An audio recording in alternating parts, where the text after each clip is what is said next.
Maharashtra today 24 news, सत्य परिस्थितीचा सविस्तर आढावा। त्या वादग्रस्त इमारत तोडकामावर मोठा ट्विस्ट। माजी जिल्हा परिषद पंचायत अजय कांकडवार यांची मुंबई उच्च न्यायालयात धाव। तोडकाम सुरू असतानाच न्यायालयीन हस्तक्षेप। अहेरीतील वादग्रस्त बहुमजली इमारत पाडकाम प्रकरणाने निर्णायक वळण घेतले असून माजी जिल्हा परिषद अध्यक्ष अजय कांकडवार यांनी मुंबई उच्च न्यायालयाच्या नागपूर खंडपीठात धाव घेतल्यानंतर त्याचे अपील मंजूर करण्यात आले आहे। या प्रकरणी रेट पिटिशन नंबर 1115 ऑफ 2026 दाखल करण्यात आले असून न्यायालयाने प्रकरणाची दखल घेत सुनावणीसाठी स्वीकारले आहे। हायकोर्टाने प्रकरणाची दखल घेतल्याने हे प्रकरण आता पूर्णतः न्यायालयीन प्रक्रियेत गेले असून 4 आठवड्यांसाठी पाडकामावर बंदी स्टे घालण्यात आल्याची माहिती समोर आली आहे। प्रशासकीय कारवाई आणि न्यायालयीन लढा यामधील संघर्ष अधिक तीव्र होत असल्याचे स्पष्ट चित्र दिसून येत आहे। तोडकाम सुरू असतानाच हायकोर्टात अपील मंजूर होणे हा या संपूर्ण प्रकरणातील मोठा ट्विस्ट मानला जात आहे। या पार्श्वभूमीवर अजय कांकडवार यांनी पत्रकार परिषद घेत न्यायालयीन भूमिका स्पष्ट केली।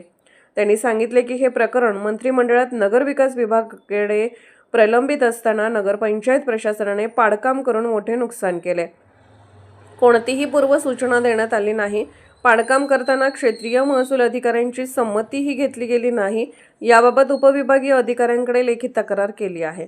माझ्याकडे जागेचे सर्व वैध दस्तऐवज, क शीट, लोकेशन प्लॅन उपलब्ध आहेत।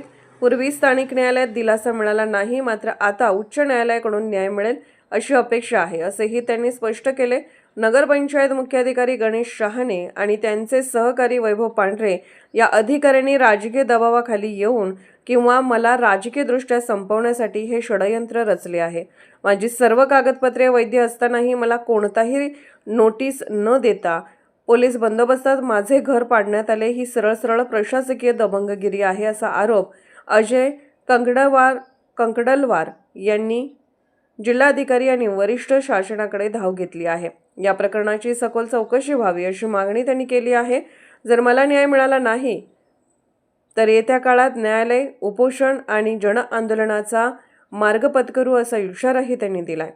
पुढील सुनावणी दरम्यान न्यायालय कोणती भूमिका घेते, स्थगिती कायम राहते की प्रशासकीय कारवाईला कायदेशीर मान्यता मिळते, याकडे आता संपूर्ण शहरासह जिल्ह्याचे लक्ष लागले आहे। अहेरी नगरपंचायत अंतर्गत जी माझ्या बिल्डिंगवर जी पाडण्यात आली, या ठिकाणी चुकीच्या पद्धतीने या ठिकाणी कोणत्याही प्रकारच्या आम्हाला माहिती, सूचना किंवा कोणत्याही नगर रचनाकाराची अपील केल्यानंतर कोणत्याही परवानगी नसताना, बांधकामाला पाडण्याची परवानगी नसताना या ठिकाणी जबरदस्तीने पोलीस विभागाला आणून या ठिकाणी पाडण्यात आला।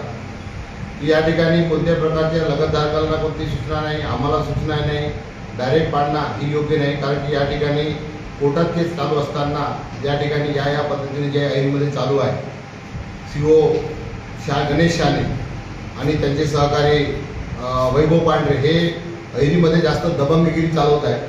त्याच्यामुळे आम्ही सुद्धा शासनाला आणि कलेक्टर साहेबांना विनंती केली की चूक काय, सत्य काय याची चौकशी आपण केली पाहिजे।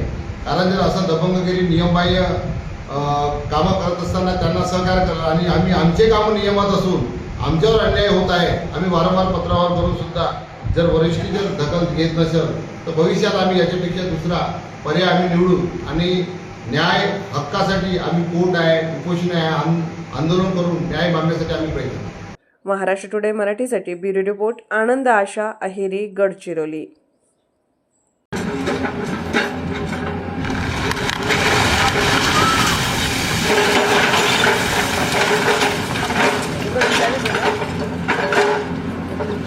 Vende, no vaya.